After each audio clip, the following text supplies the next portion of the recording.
ആലപ്പുഴയിലെ N D A സ്ഥാനാർത്ഥി ശോഭ സുരേന്ദ്രനെതിരെ ആരോപണം ആവർത്തിച്ച് ദല്ലാൽ നന്ദകുമാർ. പുതുച്ചേരി ലഫ്റ്റനന്റ് ഗവർണർ പദവി കിട്ടാൻ വേണ്ടി 1 കോടി രൂപ അവിടുത്തെ മുഖ്യമന്ത്രിക്ക് നൽകാൻ ശോഭ ശ്രമിച്ചിരുന്നുവെന്നാണ് ആരോപണം.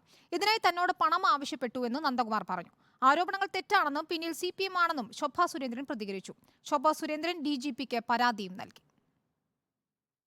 BJP സംസ്ഥാന അധ്യക്ഷയാകാനുള്ള തന്റെ സാധ്യത ഇല്ലാതാക്കിയത് കെ സുരേന്ദ്രനും വി മുരളീധരനും BL സന്തോഷുമാണെന്ന് ശോഭ സുരേന്ദ്രൻ പറഞ്ഞതായി ദല്ലാൽ നന്ദകുമാർ.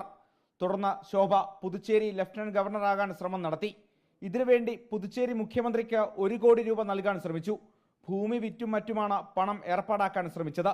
80 ലക്ഷം രൂപ കയ്യിലുണ്ടെന്നും ഭൂമിക്ക് അഡ്വാൻസായി 20 ലക്ഷം തന്നാൽ പണം കൈമാറാമെന്നും ശോഭ പറഞ്ഞു. അങ്ങനെയാണ് താൻ 10 ലക്ഷം രൂപ അഡ്വാൻസ് നൽകിയതെന്നും ദല്ലാൽ നന്ദകുമാർ. സംഘടനാ സെക്രട്ടറി BL സന്തോഷ് എൻ്റെ മുഖ്യ ശത്രുവാണ്. അപ്പോൾ ഇവരുടെ മുന്നിൽ എനിക്ക് പിടിച്ചു നിൽക്കണമെങ്കിൽ ഒരു സസ്യ സംഘടിപ്പിക്കണം. അതിന് എനിക്ക് 1 കോടി രൂപ കൊടുക്കണം. പോണ്ടിച്ചേരി ചീഫ് മിനിസ്റ്റർ വഴി കൊടുത്താൽ എനിക്ക് LG പോണ്ടിച്ചേരി കിട്ടും, ലഫ്റ്റനന്റ് ഗവർണർ. എൻ്റെ കയ്യിൽ 80 ലക്ഷമുണ്ട്, 20 ലക്ഷത്തിൻ്റെ കുറവുണ്ട്. എൻ്റെ ഭൂമിക്ക് അഡ്വാൻസ് 20 തന്നാൽ 1 കോടി രൂപ തികയും. ഞാൻ പറഞ്ഞു ഞാൻ തരില്ല, 10 ലക്ഷം രൂപ തരും, അതും അക്കൗണ്ട് വഴി. ഇതാണ് ഞാനും ശോഭ സുരേന്ദ്രനും തമ്മിലുള്ള ഡീല്. ഒരു സ്ത്രീക്കെതിരെ ഒരു രേഖയുമില്ലാതെ കുറച്ച് പേപ്പർ മാത്രം കാണിച്ച് ആരോപണം ഉന്നയിക്കുകയാണെന്നാണ് ശോഭ സുരേന്ദ്രന്റെ മറുപടി.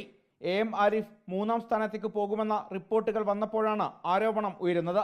മാധ്യമങ്ങളിലൂടെ വ്യക്തിഹത്യ നടത്തിയ നന്ദകുമാറിനെ അറസ്റ്റ് ചെയ്യണമെന്നും ശോഭ സുരേന്ദ്രൻ ആവശ്യപ്പെട്ടു.